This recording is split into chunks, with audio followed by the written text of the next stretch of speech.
Hello నమస్తే, నేను journalist YNR. మొత్తం ఆసియాలో ఉద్రిక్త వాతావరణం చూస్తున్నాం. గతంలో చాలా సందర్భాల్లో పశ్చిమ ఆసియాలో ఘర్షణలు, గొడవలు, ఉద్రిక్తత అంటూ వార్తలు వింటూ ఉండేవాళ్ళం. కానీ ఇప్పుడు మొత్తం ఆసియా ప్రాంతం అంతా కూడా ఉద్రిక్తతలకు నిలయంగా మారిపోయింది. ఒక పక్క రష్యా ఉక్రెయిన్ వార్, మరోపక్క పాలస్తీనా ఇజ్రాయెల్, ఆ తర్వాత తాజాగా ఇండియా పాకిస్తాన్ మధ్య ఉన్న పరిస్థితులు. వీటన్నిటి నేపథ్యం ఏంటి? ఈ పరిస్థితికి కారణం ఏంటి? ఆసియా ప్రాంతంలో ఈ స్థాయిలో అలజడులు రావడం వెనక ఉన్న ప్రధానమైన రీజన్ ఏంటి? జనరల్‌గా దేశాల మధ్య భూభాగాల గొడవో, ఇంకేదో గొడవ ఉంటుంది. బట్ వీటన్నిటికీ కామన్‌గా కనిపిస్తున్న వివాదం, కామన్‌గా కనిపిస్తున్న కారణం ఉగ్రవాదం. ఉగ్రవాదం దేశాల మధ్య యుద్ధానికి భవిష్యత్తులో మరిన్ని ప్రమాదాలకు కారణం కాబోతుందా అనిపిస్తోంది ఇండియా, పాకిస్తాన్ మధ్య తాజా పరిస్థితులు చూసినప్పుడు. సో ఈ ఉగ్రవాదాన్ని అంతమొందించడం ఎలా? తాజా పరిణామాలపైన మనతో మాట్లాడడానికి ప్రొఫెసర్ కంచె ఐలయ్య మనతో పాటు స్టూడియోలో ఉన్నారు. సార్ నమస్తే. నమస్తే. సార్, ఆసియా ప్రాంతంలో ఇంత ఉద్రిక్తతలకు ప్రధానమైన కారణం, మీరు అబ్జర్వ్ చేసిన కారణం, మీ పర్సెప్షన్‌లో ఏంటి? అంటే ఇప్పుడు మీరు అన్నట్లు 3 యుద్ధ రంగాలు ఏషియా ఖండంలో ఇప్పుడు నడుస్తున్న యుద్ధాలుగా ఉన్నాయి. అంటే ఇండియా పాకిస్తాన్ది యుద్ధ వాతావరణం క్రమంగా పుంజుకుంటున్నది. డ్రోన్లు, తర్వాత విమానాల దాడులు ఇవి జరుగుతున్నాయి. అంటే మొదటి వారు గత ఆల్మోస్ట్ 3.5 సంవత్సరాలుగా ఉక్రెయిన్ రష్యా మధ్య జరిగింది భూభాగ సమస్య. అంటే ఉక్రెయిన్ మా ఆధీనంలో ఉండాలి, యూరోపు అమెరికా కలిపి నడిపే నాటో క్యాంపులో ఉక్రెయిన్ చేరడానికి వీల్లేదు. అయితే ఎప్పుడైతే 2020లో ట్రంప్ ఓడిపోయి బైడెన్ డెమోక్రటిక్ పార్టీ అధికారంలోకి వచ్చిందో అప్పుడు వాళ్ళు రద్దయిన నాటోను తిరిగి దాన్ని మళ్ళీ పునరుద్ధరించి ఎక్స్పాన్షన్కు అప్పీల్ చేసినప్పుడు ఉక్రెయిన్ జెలెన్స్కీ కొత్తగా వచ్చిన ప్రెసిడెంటు ఆయన ఓవరాల్ సిచ్యువేషన్ అసెస్ చేసుకొని ఉండడు, మేము ఉక్రెయిన్లో నాటోలో చేరుతామన్నాడు. సో వెంటనే రష్యా రియాక్ట్ అయింది, మీరు కనుక నాటోలో చేరితే మా శత్రు క్యాంప్ అది, కనుక మేము యుద్ధం చేసి మిమ్మల్ని రష్యా గుంపులోకి తీసుకుంటామనే ప్రకటన చేశారు. తర్వాత జెలెన్స్కీ వినలేదు, నాటో క్యాంప్ అంతా కూడా ఆయన ఉక్రెయిన్కు సపోర్టుగా పోయింది. ఇప్పుడు 4 సంవత్సరాల నుంచి ఘోరమైన యుద్ధం జరుగుతున్నది. ఉక్రెయిన్ పెద్ద ఎత్తున నష్టపోయింది, రష్యాకు కూడా నష్టాలు జరిగినాయి. నాట్ దట్, ఎందుకంటే యూరోపు అమెరికా ఉక్రెయిన్కి అండగా నిలబడి ఆయుధాల సప్లై చేసింది కనుక. రెండవది ఇజ్రాయెల్ పాలెస్టైనియన్ వార్. 7 అక్టోబర్ 23 నాడు ఈ హమాస్ టెర్రరిస్టులు ఇజ్రాయేలీలు కొంతమంది ఒక ఫెస్టివల్లో ఉండగా పోయి దాడులు చేసినందువల్ల అమాయక ప్రజలు, పిల్లలతో పాటు 1500 మంది చనిపోయారని ఆనాడు చెప్పారు. వెంటనే ఇజ్రాయేలు ఈ హమాస్ క్యాంపుల మీద దాడులు మొదలుపెట్టింది. హమాస్ టెర్రరిస్ట్ క్యాంపులు అవి పాలెస్టైన్లే కాకుండా లెబనాన్లో ఉన్నాయి, పక్క దేశాలలో అన్నిట్లలో దాడులు మొదలుపెట్టింది. అది క్రమంగా ఇప్పుడు 1.5 సంవత్సరాలకు పైన మొత్తము పాలెస్టైన్, ముఖ్యంగా వెస్ట్ బ్యాంక్ కంప్లీట్గా ధ్వంసమైంది. ఇజ్రాయెల్ కూడా బాగా నష్టాలు జరిగినాయి. నాట్ దట్, అంత పెద్ద టెక్నాలజీ ఉన్న దేశమైన అమెరికా, యూరోపు అండగా ఉన్న దేశం, వాళ్ళు జ్యూస్ కనుక క్రిస్టియన్ వరల్డ్ అంతా వాళ్ళకు అనుకూలంగా ఉంది, యువతల టెర్రరిజానికి వ్యతిరేకంగా పోరాడే శక్తులన్నీ అనుకూలంగా ఉన్నాయి, అయినా కూడా నష్టాలు జరిగినాయి. ఇప్పుడు కశ్మీర్లో పహల్గామ్లో ఒక టూరిజంలో పోయిన ఫ్యామిలీసు సడన్గా వాళ్ళ మీద పహల్గామ్లో టెర్రరిస్టులు వచ్చి స్త్రీలు తర్వాత పిల్లలు ఉండంగా వాళ్ళ భర్తల్ని టార్గెట్ చేసి చూసి కాల్చి చంపేయడం వల్ల సరే దాంట్లో ఆ గుర్రాల మీద వీళ్ళని తీసుకుపోయిన ఒక లోకల్ ముస్లిం వ్యక్తి కూడా చనిపోయాడు. మిగతా వాళ్ళంతా బయటి వాళ్ళు, టూరిస్టులు వాళ్ళు, పిల్లలు ఉన్నారు. సో భారతదేశం ఒక్కసారి ఉడికిపోయేంత కోపం వచ్చే పరిస్థితి వచ్చింది. దాని తర్వాత 7వ తారీఖు నాడు అక్కడ టెర్రరిస్టులను ట్రైన్ చేసే క్యాంపుల మీద భారతదేశము అటాక్ చేసింది. అది క్రమంగా ఎస్కలేట్ అవుతుంది. ఎస్కలేట్ అవుతున్న దశలో సరే 2 వైపులా షెల్లింగ్స్ జరుగుతున్నాయి, డ్రోన్స్తో దాడులు జరుగుతున్నాయి. Higher level of weaponry, naval వారు ఎంత జరుగుతుంది అనేది ఇంకా మనం వేచి చూడాల్సి ఉంది. సో యాక్చువల్గా డిఫరెంట్ కార్నర్స్లో ఆర్మీ, తర్వాత ఎయిర్ ఫోర్సు, నేవీ అన్ని రంగాలలో సిద్ధంగా ఉండాల్సిన పరిస్థితి ఇప్పుడు మనకు వచ్చింది. ఎందుకంటే కశ్మీరు ఒక కీలకమైన ఇష్యూగా ఉన్నది కనుక ఇండియా పాకిస్తాన్ మధ్య. కానీ ఇంతకుముందు ఎప్పుడు టెర్రరిజం, క్రూరమైన హత్యతో నేషనల్ సెంటిమెంట్ ఇంత హట్టు తిన్న ప్రక్రియలో యుద్ధం మొదలుగాలి. ఇంతకుముందు అయిన యుద్ధము ఈవెన్ కార్గిల్ వారు కూడా లోకల్ ఆర్మీ మధ్య సంఘర్షణలు ప్రారంభం కావడంతో జరిగింది. సో ఇప్పుడు డెఫినెట్గా ఈ దేశంలో ఉన్న అన్ని మతస్థులు కూడా, ఈవెన్ ముస్లిమ్స్ కూడా they said this is absolutely bad.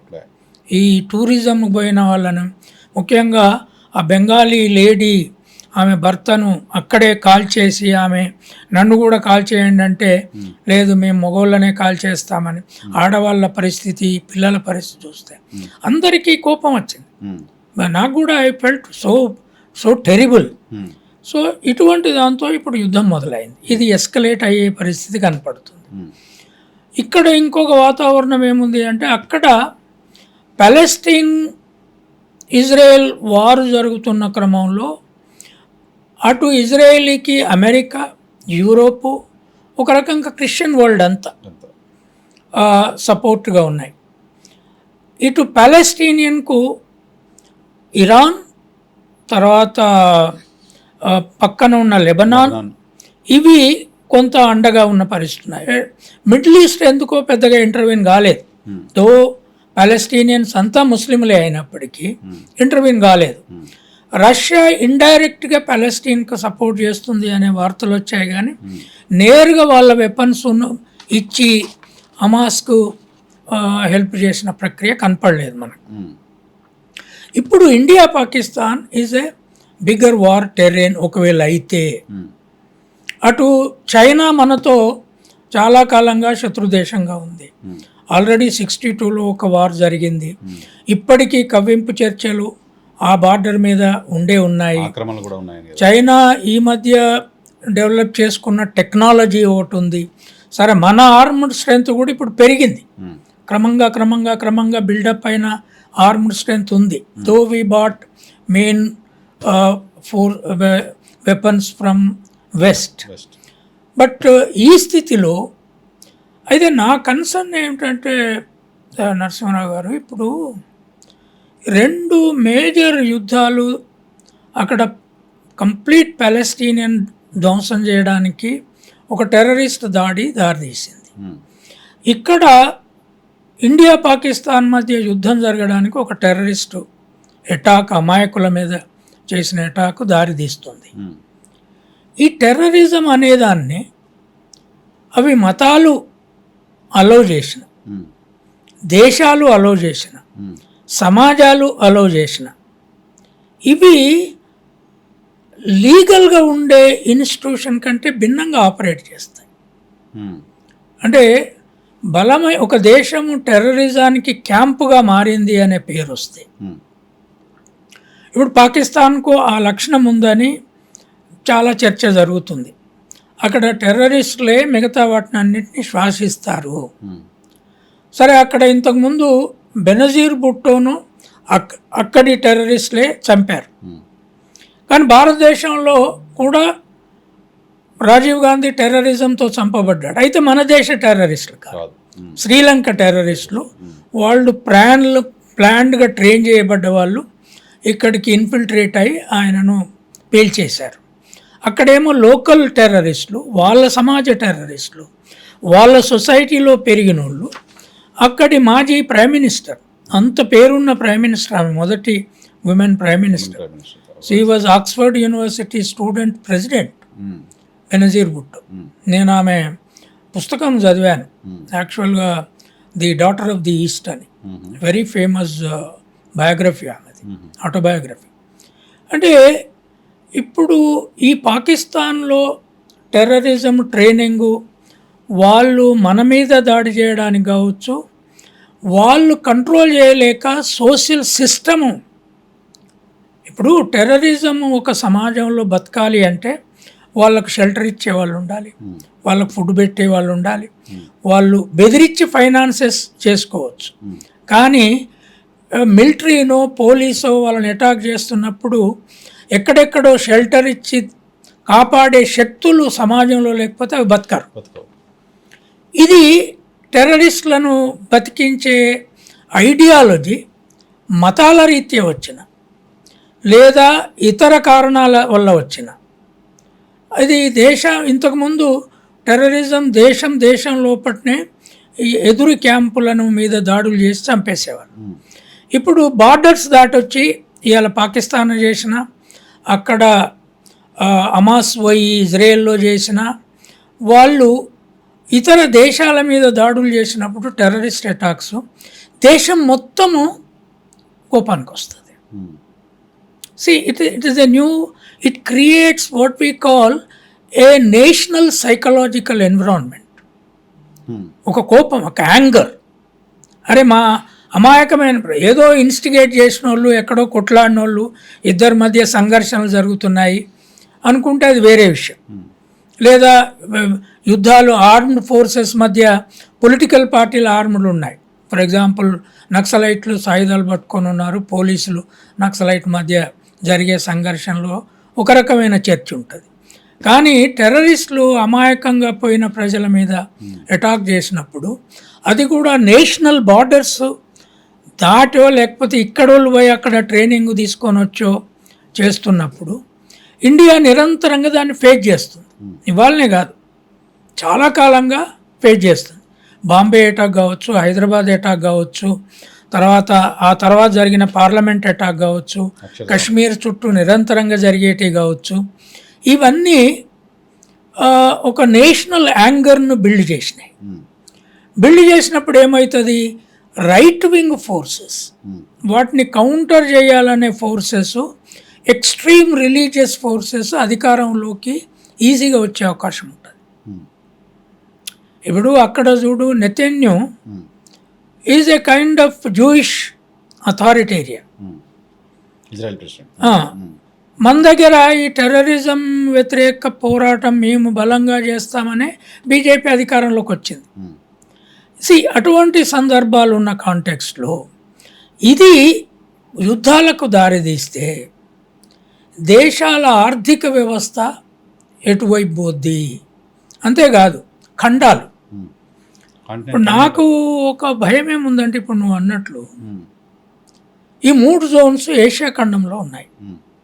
Asian economy ఇప్పుడిప్పుడే వెస్ట్కు కొంత ధీటుగా, ఇప్పటికీ మనం విద్యారంగంలో వాళ్ళ మీద ఆధారపడుతున్నాం, సైన్స్లో వాళ్ళ మీద ఆధారపడుతున్నాం. ఎక్సెప్ట్ చైనా కూడా ఇప్పటి వరకు ఒరిజినల్ డిస్కవరీ చైనాకు లేవు. అడాప్టెడ్ టెక్నాలజీసే చైనాకు ఉన్నాయి. మొన్న డీప్ సీక్ అనే ఒక సెర్చ్ ఇంజిన్ వాళ్ళు, అది కూడా అక్కడి నుంచి చిప్స్ కొనుక్కొచ్చుకొనే చేసుకున్నారు. కనుక ఇప్పుడు ఏషియాలో ముస్లిం వరల్డ్లో 56 దేశాలు ఉన్నాయి. కానీ ఇండిపెండెంట్గా టెక్నాలజీ తయారు చేసే కెపాసిటీ ఏ దేశానికి లేదు. సౌదీ అరేబియా అంత ఆర్థికంగా ఉన్నప్పటికీ it is totally dependent on western economy, western science model. వీళ్ళంతటా వీళ్ళు సైన్స్ తయారు చేస్తారు. మనము డిస్కవరీ చేయగలిగిన విద్య అసలు ఇంక అందుకోలే. మన ఒరిజినల్ అంటే మహాత్మా పూలే సినిమా చూసావో లేదో నువ్వు? లేదు సార్. నేను 2 సార్లు చూశాను. అంటే అక్కడ మొదలుపెట్టాం మన విద్యారంగం. అంటే శూద్రులకు, దళితులకు, ఆదివాసులకు విద్య లేకుండా న్యూ డిస్కవరీ సాధ్యం కాదు. ఎప్పుడు వచ్చింది మనకు విద్య? 1848లో పూలే సావిత్రిబాయితో మన విద్య స్టార్ట్ అయింది. అప్పటికే యూరోప్, అమెరికా మనకంటే కొన్ని వందల ఏళ్ళు డెవలప్డ్ కంట్రీస్ అయిపోయాయి. పాపులర్ పీపుల్స్ ఎడ్యుకేషన్లో ముందంజలు ఉన్నారు, యూనివర్సిటీస్ ఉన్నాయి. ఇప్పుడు మనం పికప్ అయ్యే దశలో ఉన్నాం. ఈ దశలో ఈ దేశాలే కనుక వరల్డ్ వార్కి బేస్ అయితే, ఇంకోటి నరసింహారావు, ఇప్పుడు మనం వరల్డ్ పాపులేషన్ చూస్తే మేజర్ పాపులేషన్ ఏషియా ఖండంలో ఉంది. చైనా, ఇండియా ఎనఫ్ కదా. చైనా, ఇండియా కాదు, ఈవెన్ ముస్లిం వరల్డ్ కూడా is collectively bigger than entire Indian population. Collectively ఈ 56 దేశాల ముస్లిం వరల్డ్ పాపులేషను మన ఇండియన్ పాపులేషన్ కంటే ఎక్కువ ఉంది. చైనా, ఇండియా, ఈ Muslim world, even if you take out Asian continental western సివిలైజేషన్లో ఉన్న ఉక్రెయిన్ లాంటి వాటిని తీసేసిన, బట్ ఉజ్బెకిస్తాన్ ఇవన్నీ మన లోపల ఉన్నాయి. ఈ పాపులేషన్ మీద బాంబుల దాడులు లేదా న్యూక్లియర్ వెపన్స్ ఇక్కడ వాడకం మొదలైందనుకో, చాలా ప్రమాదం ఉంటుంది. ఇది అంటే మిలియన్స్ మిలియన్స్ మిలియన్స్ చచ్చిపోతారు. No, I'm terribly afraid of this nuclear weapon. యాక్చువల్గా ఒకప్పుడు బెర్ట్రాండ్ రస్సెల్ అని ఒక ఫిలాసఫర్ ఉండే మీకు, ఈవెన్ ఐన్స్టీన్ ఎవరైతే న్యూక్లియర్ వెపన్ కనుక్కున్నాడో, he said maybe I'm committing a mistake, maybe I will become the source of destruction of the world, my knowledge. That is what I did not want. But you have discovered nuclear arms. అయితే nuclear bombs పాజిటివ్గా వాడుకునే scope ఉండొచ్చు, right? దాని ఎనర్జీకి మార్చుకోవచ్చు, ఇంకోటి. But when war is there, అందులో religious సెంటిమెంట్ల రూపంలో ముఖ్యంగా that problem is very big between Israel and Palestine. అది జూయిష్ దేశము, ఇది ఇస్లామిక్ దేశం. India and Pakistan and the Muslim world. Muslim world దాని థింకింగ్ దానికి ఉంటుంది. నాకు ఇక్కడ పాయింట్ ఏంటి సార్ అర్థం కాదు. మొత్తం ప్రపంచం ఈరోజు ఉగ్రవాదానికి బాధితులే. అగ్రరాజ్యం అమెరికాతో సహా అందరం బాధితులమే. ఉగ్రవాదానికి వ్యతిరేకంగా పోరాటం అంటూ అనేక సెమినార్లు ప్రపంచవ్యాప్తంగా చాలా జరగడం చూస్తున్నాం. Osama bin Laden world top ఉగ్రవాదిగా ఉన్నదని పట్టుకుంది అమెరికాలో. అమెరికా వాళ్ళు పాకిస్తాన్లోనే, అమెరికా వాళ్ళు పాకిస్తాన్లో పట్టుకొని చంపేశారు ఒబామా. మసూద్ అజర్ని యుఎన్ఓ ఇంటర్నేషనల్ టెర్రరిస్ట్గా ప్రకటించింది. అతను పాకిస్తాన్లో ఉండి మాట్లాడుతున్నాడు, పాకిస్తాన్లో కనపడుతున్నాడు, విజిబిలిటీ ఉంది. ఇప్పుడు అతని ఫ్యామిలీ అంతా డిస్ట్రాయ్ అయిపోయింది అంటున్నారు. సో అక్కడ ఉగ్రవాద మూలాలు క్లియర్గా కనపడుతుంటే అమెరికా డైరెక్ట్ ఎక్స్పీరియన్స్ చేసింది. యుఎన్ చెప్పిన టెర్రరిస్టులు ఎక్కడ ఉన్నారు, ఎందుకు వరల్డ్ అంతా రియాక్ట్ అవ్వట్లేదు? భారత్ చేస్తుంది ఉగ్రవాదం పైన పోరు, మేము సపోర్ట్ చేస్తామనే మాట ఒక్క కంట్రీ కూడా ఎందుకు మాట్లాడలేకపోతుంది? నరసింహారావు, నాకు కూడా కొంత ఆశ్చర్యం వేసింది. అంటే నిన్న అమెరికన్ వైస్ ప్రెసిడెంట్ స్టేట్మెంట్ చూసినాక జేడీ వ్యాన్స్ ఇక్కడికి వచ్చిపోయిండు. మొదట్లో మేము 2 దేశాలు మా మిత్ర దేశాలే అని ట్రంప్ ఒక ప్రకటన ఇచ్చాడు, కానీ ఎస్కలేషన్కి మేము వ్యతిరేకం. బట్ నిన్న జేడీ వ్యాన్స్ ప్రకటన, we have nothing to do with this, we have no business to engage with anybody అంటున్నాడు. It is none of our business అన్నాడు. ఎందుకు కాకుండా పోతుంది? సో అది నువ్వన్నట్లు టెర్రరిజంతో యుద్ధం మొదలైంది. ఈ టెర్రరిజానికి వ్యతిరేకంగా global unified force, peace, global peace, global human values, religious ఫండమెంటలిజాన్ని, అన్ని రకాల రిలీజియస్ ఫండమెంటలిజాన్ని తగ్గించకపోతే టెర్రరిజం టెండెన్సీస్ పెరిగే అవకాశం ఉంది అనే క్రమంలోనే ముస్లిం కంట్రీస్లలో టెర్రరిజంకు పునాదులు ఎక్కువగా ఉన్నాయి, క్యాంపులు ఉన్నాయి అని అటు క్రిస్టియన్ వరల్డ్, ఇటు భారతదేశము, చైనా ఒక్కటే ఏ రకమైన స్టాండ్లో ఉన్నదో దాని విషయంలో అర్థం కాకుండా ఆపరేట్ చేస్తుంది. ఎందుకంటే దానికి ఈ ఈ ముస్లిం ఇష్యూ మీద అంత సమస్యగా లేదు వాళ్ళకి. There is a certain amount of problem they. కానీ మనకు చాలా ప్రికేరియస్ సిచ్యువేషన్. మనకు దగ్గర 20 కోట్ల ముస్లిం పాపులేషన్ ఉంది. ముస్లిం వరల్డ్ పక్కనే ఉంది, ఇటు బంగ్లాదేశ్ ఉంది. ఇదంతా ఉన్న పరిస్థితులలో మతపరమైన రాజకీయ టెంపరామెంట్స్ పెరుగుతున్న దశ ఉంది అన్ని వైపుల నుంచి. అమెరికాలో కూడా అట్లాగే రైట్ వింగ్ పాలిటిక్స్ నుంచే అమెరికా ఫస్ట్ అనే పేరుతో రిపబ్లికన్స్ పెరిగారు అధికారంలోకి. ట్రంప్ లాంటి వాడు స్ట్రాంగ్ యాంటీ టెర్రరిజం స్టాండ్ తీసుకొని మొదటిసారి అధికారంలోకి వచ్చాడు. ఇప్పుడు మళ్ళీ అధికారంలోకి వచ్చాడు.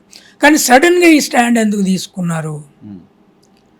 తర్వాత రేపు చైనా పెద్ద ఎత్తున పాకిస్తాన్కు సపోర్ట్ చేస్తే కూడా ఇండియాతో మేము న్యూట్రల్గా ఉంటాము అంటే, మరి ఓవరాల్గా ప్రపంచంలో టెర్రరిజం క్వశ్చన్ను ఎట్లా హ్యాండిల్ చేయగలుగుతాము? యూనివర్సిటీలలో ప్రాబ్లము చర్చించుకోవాల్సిన ప్రాబ్లం ఉంటుంది. సో యూరోప్ కూడా, బ్రిటన్ కూడా ఒక సాఫ్ట్ న్యూట్రల్ స్టాండ్ తీసుకున్నట్లు కనపడింది నాకు. Maybe my reading is wrong. ఒకవైపు Indian government is saying that Britain is with us, but I did not read that signal very clear. France ఇవి సరే, యుద్ధం జరిగినప్పుడు ఆయుధాలు అమ్ముకోవడం కోసం తీసుకునే స్టాండ్ వేరు. But as you said, terrorism మీద ఒక ఇప్పుడు మన దగ్గర అన్ని రాజకీయ పార్టీలు ఒకే స్టాండ్ తీసుకున్నాయి. బీజేపీ ప్రభుత్వంలో ఉంది కనుక ఆ గట్టి స్టాండ్ తీసుకోక, కాంగ్రెస్ ఈక్వల్ స్టాండ్ తీసుకున్నది. ఎంత పెద్ద ఇదైనా పర్వాలేదు, మనం టెర్రరిజాన్ని we have to fight back అని చాలా స్ట్రాంగ్గా వాళ్ళే 2-3 మీటింగులు పెట్టాడు, సిరీస్ ఆఫ్ ప్రెస్ కాన్ఫరెన్స్లు పెట్టారు. ఖర్గే, రాహుల్ వీళ్ళు బయటకు వచ్చి మాట్లాడారు. అన్ని రీజనల్ పార్టీలు మాట్లాడాయి. తెలంగాణ గవర్నమెంట్ అయితే ముఖ్యమంత్రి నేను జీతం మొదలు ఇస్తా అన్నాడు, ఇంకో మంత్రి అయితే యుద్ధానికే పోతానన్నాడు. Right? So there is a unified issue around this because we have tasted the loss of terrorism. ఇది ఒక్కనాటిది కాదు. కనుక ఈ స్థితిలో వరల్డ్ దీనికి ఎక్కడో అక్కడ యుఎన్ఓలో స్ట్రాంగ్ స్టాండ్ తీసుకోను, నువ్వు పాకిస్తాన్ ఇండియాను పిలిచైనా terrorism has to come to an end. ఇప్పుడు జరిగే నష్టంతో Pakistan must take a strong stand that within our country we will not allow any, ఆ మసూద్ను మిగతా వాళ్ళు ఎవరైనా కానీ. పాకిస్తాన్ ఆర్మీ చీఫ్ చెప్తున్నాడు, అంత కొడితే 1500 మంది టెర్రరిస్టులు ఉన్నాడు, వాళ్ళని మనం ఎంతలా, మరి ఎందుకు అలో చేస్తున్నావు? నువ్వు చిదిమేస్తానంటావు. Their camps are there and the fellow who has kidnapped hijacked a plane, ఎవరి కోసం అయితే ప్లేన్ హైజాక్ చేయబడిందో, ఎవరినైతే విడిపించుకున్నారో వాళ్ళందరూ అక్కడే విడిపించుకున్న వాళ్ళకు మీరు ఆర్మీ ప్రొటెక్షన్ ఇచ్చి కాపాడడం అనేది. Now how does the world treat this? ఇది ఒక సమస్య. నాకు ఇంకొక సమస్య ఏమిటి అంటే, ఎంతకాలము మత పునాదిగా టెర్రరిజాన్ని, ఇప్పుడు మనము చిన్నపిల్లల్ని పాలిచ్చి పెంచినట్టు టెర్రరిస్ట్ ఆలోచనల్ని సమాజం పెంచుతూనే బతుకుతుంది. ఒక టెర్రరిస్ట్ కావాలనుకునే అయ్యే చైల్డ్కి చిన్నప్పటి నుంచి నూరిపోసే విలువలు చాలా ఇంపార్టెంట్. ఎందుకంటే టెర్రరిజం యొక్క రూపం ఏంటి అంటే, ఇప్పుడు మొన్న కాశ్మీర్లో చంపిందా అని చూద్దాం, వీళ్ళెవరో వాళ్ళకి తెలియదు కదా, వీళ్ళు ఎక్కడోలో తెలియదు. ఒకటే వాళ్ళు పెట్టుకొని వచ్చింది, వాళ్ళు హిందువులు అయితే మనం చంపుదాము, మొగోళ్ళనే చంపుదాము, పిల్లల్ని కాదు స్త్రీలను కాదు అని చెప్పిండ్రని అంటున్నారు. We don't know. మనము అక్కడికి పోయి వాళ్ళ భర్తలు చంపిన ఆడోళ్ళు, కలకత్తా స్త్రీ ఆమె బిడ్డ కూడా చెప్పింది, పిల్లలు కూడా చెప్పారు.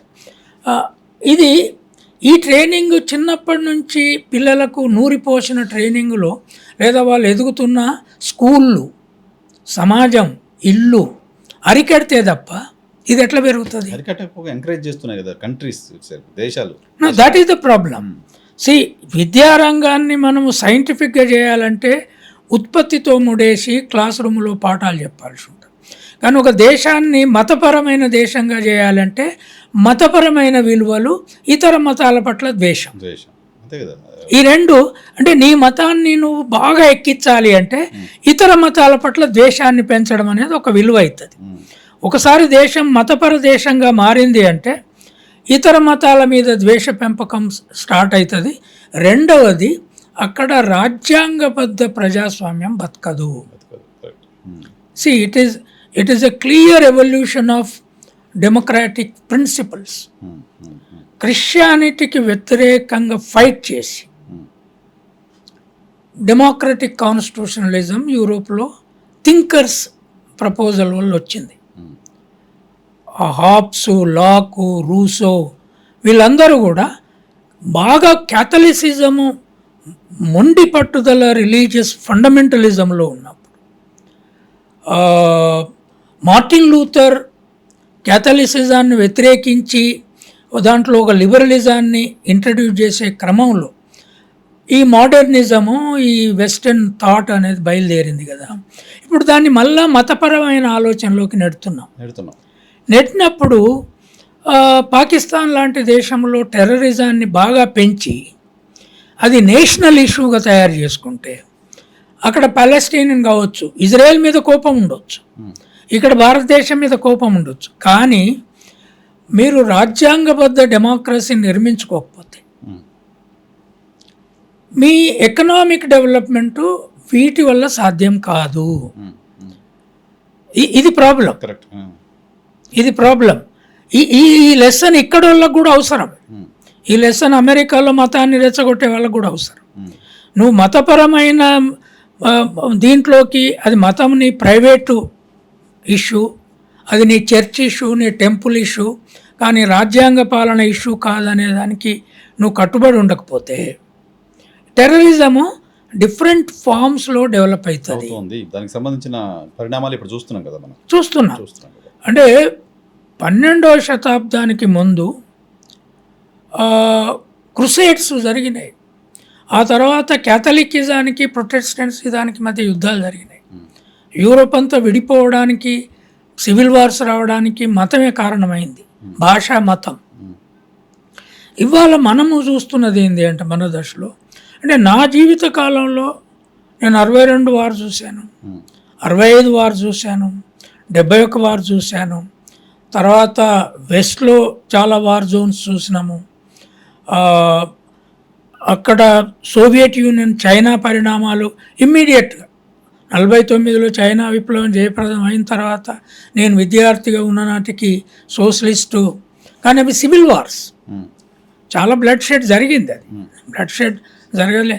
కానీ ఇప్పుడు వచ్చేటి ఏ లక్ష్యము లేనటువంటి అదే కదా, టెర్రరిజానికి ప్రోగ్రెసివ్ లక్ష్యం ఉండదు, సిస్టమ్ బిల్డింగ్ లక్ష్యం ఉండదు.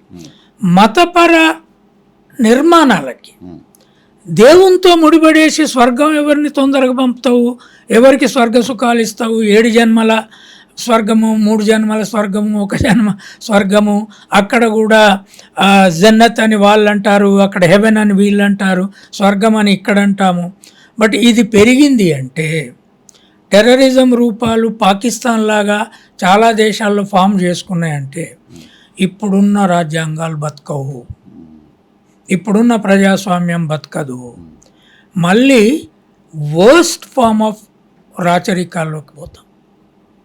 చెంగిస్ ఖాన్లు వస్తారు. స్వేచ్ఛ ఉండదు, ఇంకా స్వేచ్ఛ ఉండదు. మతపరమైన దీనిలోకి వెళ్ళిపోతే మౌఢ్యం అంటాం కదా, అలా వెళ్ళిపోతారు కొద్దిగా. సో ఇప్పుడు ఏంటి సార్, దీనికి ఎటువంటి ఎండ్ ఉండే పరిస్థితి ఉంటుంది పాకిస్తాన్ ఇండియా మధ్య ఉన్న ఈ పరిస్థితులకి? నేను అనుకునేది ఏంటి అంటే యాక్చువల్లీ ఇప్పటికే UNO should have responded. Not responded. UNO సరే, యుఎన్ఓ జనరల్ సెక్రటరీ టెర్రరిస్ట్ అటాక్ని కండెమ్ చేశాడు. బట్ వారు స్లోగా బిల్డ్ అవుతుంది. ఇప్పటి వరకు వాళ్ళు ఇజ్రాయేలీ ప్యాలెస్టీనియన్ ఇష్యూను రిజాల్వ్ చేయలేదు. అమెరికా యుఎన్ఓను బలహీనపరచాలని చూస్తుంది. యాక్చువల్గా ట్రంప్ వచ్చిన తర్వాత దానికి అమెరికా ఇచ్చే ఫండ్ రిసోర్స్ను కట్ చేసి పడేసింది, చేసేసారు.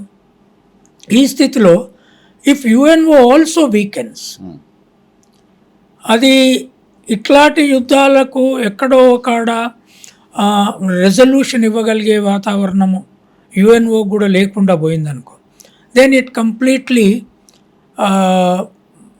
బలానికి వదిలేయడం అవుతుంది. ఆయా దేశాల బలము, ఆయా దేశాలు సమకూర్చుకునే బలం.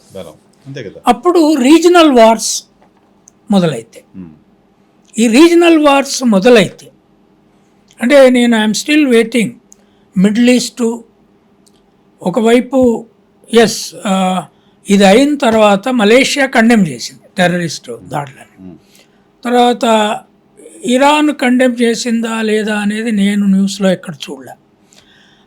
సౌదీ అరేబియా కండెమ్ చేసినట్లుంది. బట్ ముస్లిం దేశాలు కలెక్టివ్గా దీన్ని లేదు మేము ఇంటర్వ్యూన్ అయ్యి దీన్ని ఆపేస్తాము, terrorism we are also not willing to support, this is a sheer violation of even Islamic ideals, we will not accept అని వాళ్ళు ఒక ఇనిషియేటివ్ తీసుకొని పాకిస్తాన్తో మాట్లాడి, ఇండియాతో మాట్లాడి తీసుకునే ఇనిషియేటివ్ వాళ్ళకు లేదు. They have left it to regional forces. UNO act చేస్తలేదు. చైనా దాని అడ్వాంటేజ్ కోసం అది చూస్తుంది. మనం ఓకే, భారతదేశము ముఖ్యంగా బీజేపీ వచ్చిన తర్వాత అమెరికాకు చాలా దగ్గరగా ఉన్నది. అయితే ఎప్పుడైతే ఉక్రెయిన్ వార్ స్టార్ట్ అయిందో, రష్యా నుంచి మనం ఆయిల్ తెచ్చుకుంటున్నాం కనుక, చీప్ ఆయిల్ అప్పటి నుంచి మనం ఇంపోర్ట్ చేసుకుంటున్నాం కనుక యూరోప్ దేశాలు మన మీద కొంత కోపంగా ఉన్నాయి ఉక్రెయిన్ విషయంలో.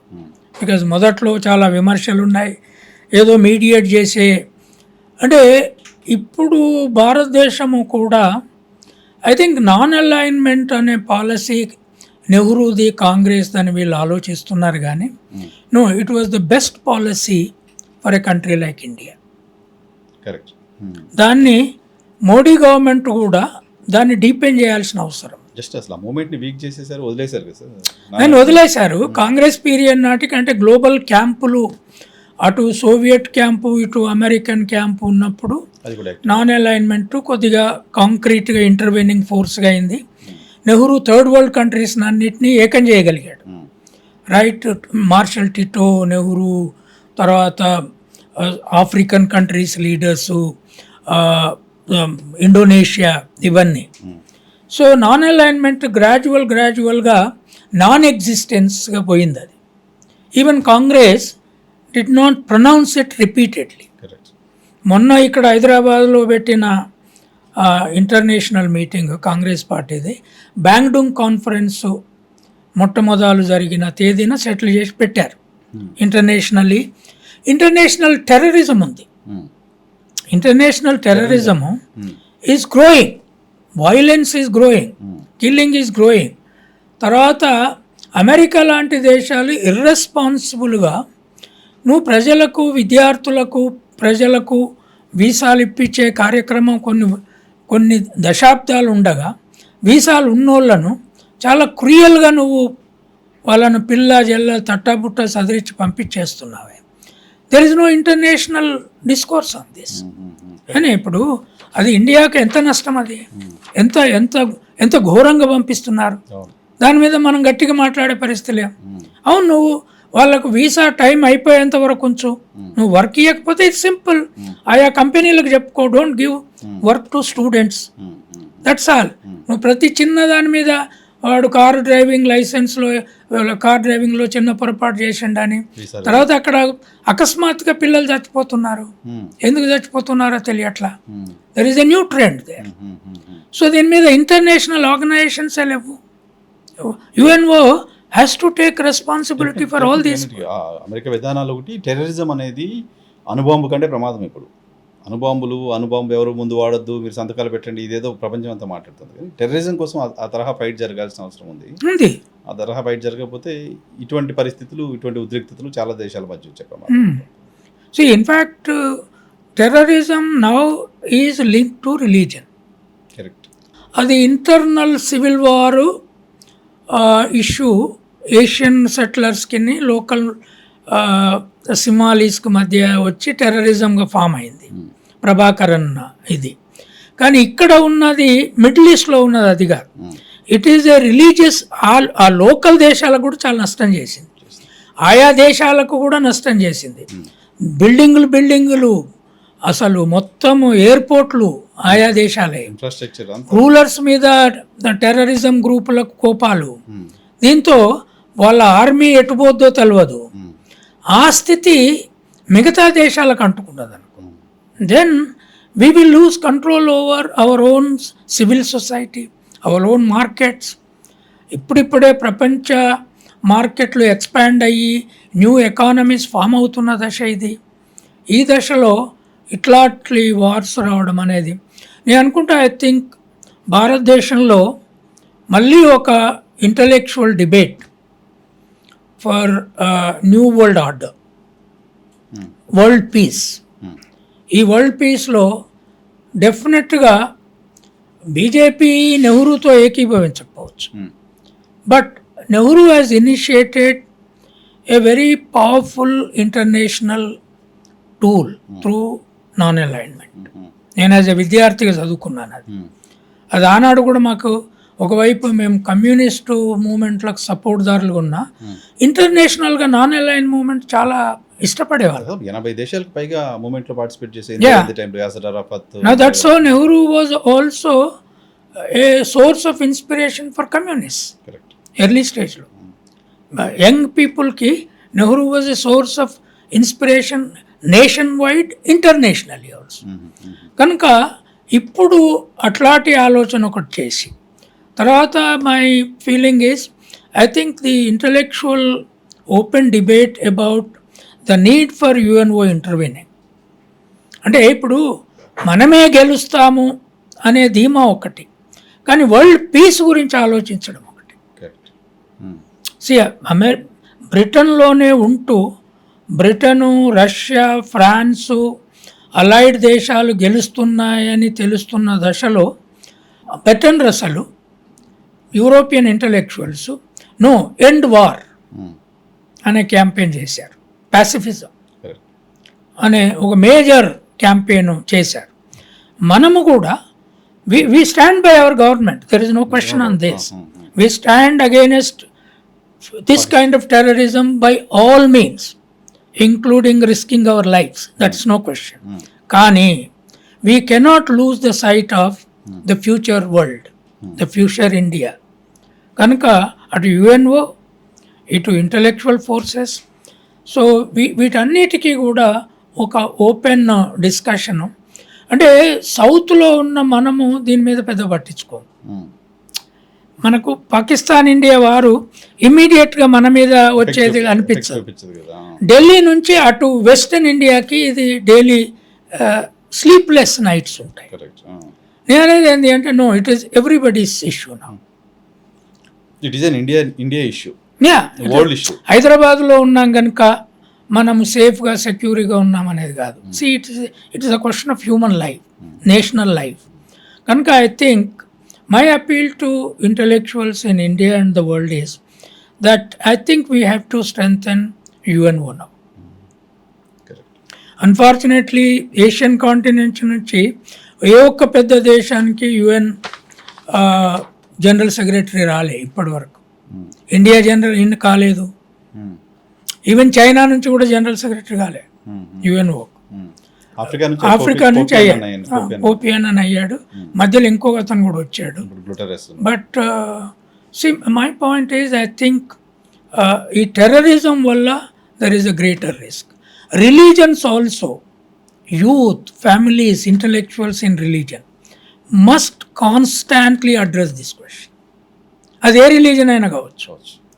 దీన్ని అడ్రస్ చేయకపోతే మీ ఫ్యామిలీసు, మీ సొసైటీలు, మీ వార్డలు, క్రమంగా మీ రాష్ట్రాలు, మీ దేశము నాశనం అయిపోతాయి. చూడాలి సార్, ఆ తరహా ఇనిషియేషన్ ఎవరో ఒకరు తీసుకోవాలి. బహుశా కొన్ని రోజులు సమయం పడుతుందేమో, చూద్దాం. Okay, it is a very major issue, but I think somewhere it has to begin. Thank you sir, thank you very much. ఇది కంచా ఐలయ్య గారితో భారత్ పాకిస్తాన్ మధ్య ఉన్న ఉద్రిక్తతల నేపథ్యంలో ఉగ్రవాదాన్ని అణిచివేయడం కోసం, వరల్డ్ పీస్ కోసం ఏం చేయాలనే దానికి సంబంధించి కంచా ఐలయ్య గారి అభిప్రాయాలు చూస్తున్నామని డిహెచ్.